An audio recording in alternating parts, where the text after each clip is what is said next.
বাংলাদেশে জামাতের জোটের মধ্যে একই হলো।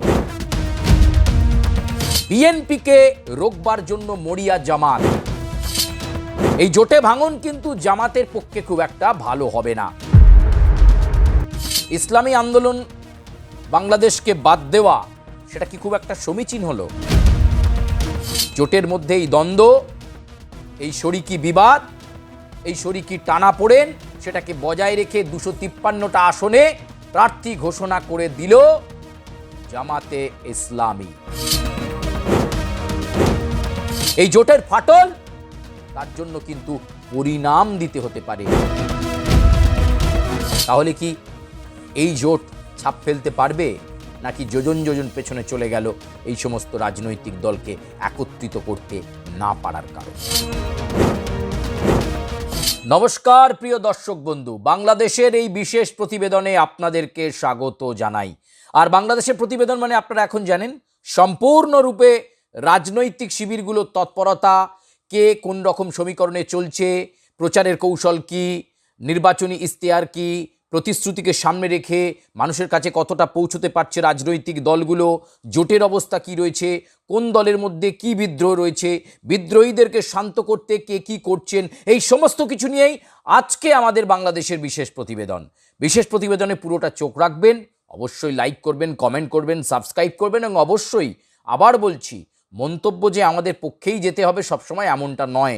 আপনারা খোলা মনে, মুক্ত মনা হিসাবে, স্বাধীন গণতান্ত্রিক প্রজাতন্ত্রী হিসেবে মন্তব্য করবেন, কোনো অসুবিধে নেই। আজকের বাংলাদেশের যে আলোচনা হয়ে গেল একই হলো বাংলাদেশে জামাতের জোটের মধ্যে একই হলো এটা বলতেই হচ্ছে, কারণ বিএনপিকে রোকবার জন্য মরিয়া জামাত এবং জামাতে ইসলামের আমির শফিকুর রহমানকে আমরা দেখেছিলাম ছোটাছুটি করতে, দৌড়াদৌড়ি করতে। তিনি ঐক্যবদ্ধ করছেন বিএনপি বিরোধী দলগুলোকে, যাতে বিএনপির বিরুদ্ধে একটা শক্তপোক্ত মহাজোট তৈরি করে বাংলাদেশে জামাতে ইসলামের নেতৃত্বে একটি ইসলামপন্থী সরকার গঠন করা যায়।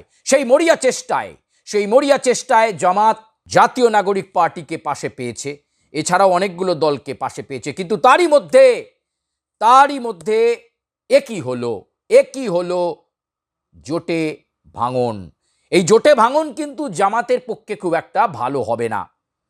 এই মতবিরোধ, আসন সমঝোতা নিয়ে টানাপোড়েন, তার মধ্যেই প্রার্থী তালিকা ঘোষণা করে দিল জামাত এবং অনেক ক্ষেত্রেই বিভিন্ন সহযোগী রাজনৈতিক দলগুলো জামাতের কাছে বিভিন্ন আসন প্রস্তাব করেছিল, তারা সেটা পেল না। সবচেয়ে বড় যে রাজনৈতিক দল এবং ইসলামপন্থী অত্যন্ত গুরুত্বপূর্ণ জনপ্রিয় দল, যাদেরকে দূরে রেখে জামাত এই প্রার্থী তালিকা ঘোষণা করে দিল। 300টা আসন রয়েছে, 253টা আসনে প্রার্থী তালিকা ঘোষণা করে দিল জামাত, যার মধ্যে 179টা আসন, ভালো করে শুনবেন, 179টা আসনে জামাতের প্রার্থীরা লড়বেন। 30টি আসনে লড়বে জাতীয় নাগরিক পার্টি অর্থাৎ নাহিদের দল, নাহিদ ইসলামের দলকে 30টা আসন ছাড়া হলো মাত্র। বিডিপি, এই বিডিপিকে 2টি আসন ছাড়া হয়েছে। এই বিডিপি দলটা খুব সম্প্রতি তৈরি হয়েছে, বিএনপি থেকে দলত্যাগীরা এই বিডিপি তৈরি করেছেন। এই বিডিপিকে দেশের ত্রয়োদশ জাতীয় সংসদ নির্বাচনে 2টি আসন ছেড়েছে জামাতে ইসলামী। এছাড়া আমরা যেটা জানতে পারছি, খেলাফত মজলিস, যাদেরকে 10টা আসন ছেড়েছে জামাতে ইসলামী। এছাড়াও আরও ছোট ছোট কয়েকটা দলকে 2-4টে করে ছেড়ে 253টা আসনে প্রার্থী ঘোষণা করে দিল তারা। কিন্তু চরমনাই পীরের সবচেয়ে গুরুত্বপূর্ণ জনপ্রিয় যে দল বাংলাদেশের, সেই দল কিন্তু এবারে জামাতের সঙ্গে বোঝাপড়াতে এখনো পর্যন্ত আসন পেল না। ইসলামী আন্দোলন বাংলাদেশের কথা বলছি। ইসলামী আন্দোলন বাংলাদেশের সঙ্গে চরমনাই পীরের সঙ্গে বারবার আলোচনা করেছেন শফিকুর রহমান, বোঝানোর চেষ্টা করেছেন যে বিএনপিকে রুখতে গেলে, তারেক রহমানকে রুখতে গেলে এবং তারেক রহমানের সঙ্গে যে সহযোগী দলগুলোকে রয়েছে তাদেরকে রুখতে গেলে জামাতকে বৃহত্তর জোটে নজর দিতে হবে এবং ইসলামী আন্দোলন বাংলাদেশকেও মহানুভবতা দেখাতে হবে, স্যাক্রিফাইস করতে হবে, তাদেরকেও আসন নিশ্চয়ই দেওয়া হবে। কিন্তু শেষমেশ দেখা যাচ্ছে জোটের মধ্যে একটা ভাঙন সৃষ্টি হয়েছে। তাই বেশ কয়েকটা দলকে, ইসলামী আন্দোলন বাংলাদেশ তো বটেই, বেশ কয়েকটা দলকে বাদ দিয়েই প্রার্থী তালিকা ঘোষণা করে দিল জামাত। এই ইসলামী আন্দোলন বাংলাদেশকে বাদ দেওয়া, সেটা কি খুব একটা সমীচীন হলো? এবং এই আবহে যখন বিএনপিকে ঠেকানোই মুখ্য ইস্যু, তাই বিএনপি বিরোধী রাজনৈতিক দলগুলোকে, ইসলামপন্থী দলগুলোকে একাট্টা করার চেষ্টা করলেন শফিকুর রহমান 1 মাসেরও বেশি সময় ধরে। সেখানে ইসলামী আন্দোলন বাংলাদেশ এই চরমনাই পীরের যে আস্থা, যে আর্জি, সেটাকে রাখতে পারল না জামাত। সেটা কি জামাতের পক্ষে ভালো হবে? বা জামাত, এনসিপি, বিডিপি এই জোটের পক্ষে ভালো হবে? নাকি লুজ বল খেলে ফেললেন জামাতে ইসলামের আমির, যার ফলে বিএনপির জয়লাভের রাস্তা মসৃণ হয়ে গেল, তারেক রহমানের প্রধানমন্ত্রী হওয়ার রাস্তা মসৃণ হয়ে গেল। জোটের মধ্যে এই দ্বন্দ্ব, এই শরিকি বিবাদ, এই শরিকি টানাপোড়েন, সেটাকে বজায় রেখে 253টা আসনে প্রার্থী ঘোষণা করে দিল জামাতে ইসলামী। তাহলে ইসলামী আন্দোলন বাংলাদেশ কাদের বিরুদ্ধে লড়বে?